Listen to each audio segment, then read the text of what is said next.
বিষয়ের যে 26 অক্টাল সংখ্যার হেক্সাডেসিমাল মান সহজে কীভাবে নির্ণয় করা যায় লক্ষ্য করি।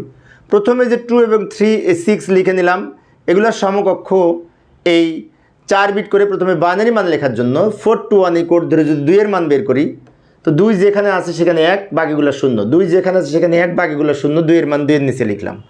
এবার 6 এর মান যদি বের করতে চাই, প্রথম দুইটা যোগ করে 6, তো প্রথম দুইটা 1 আর শেষেরটা 0, 6 এর মান 6 এর নিচে লিখব। এবার এদিক থেকে 4টা বিটে ভাগ করবো হেক্সাডেসিমাল করার জন্য। 1 2 3 4 এই 4টা আগে লিখলাম। এবার 1 2 এই 2টা লিখলাম, 2টার বাম পাশে আরও 2টা 0 দিয়ে 4 বিট তৈরি করে নিলাম।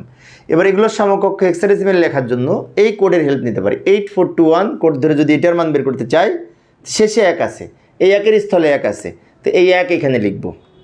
আবার এইখানে মাঝখানে 2টা 1, 4 আর 2 মাঝে আছে, এই 2 1 যেখানে আছে তাই 4 আর 2 যোগ করে 6 হবে। উত্তরে এই 2টা 16 হবে। একসাথে লিখে 16 ভিত্তিক হেক্সাডেসিমাল সংখ্যা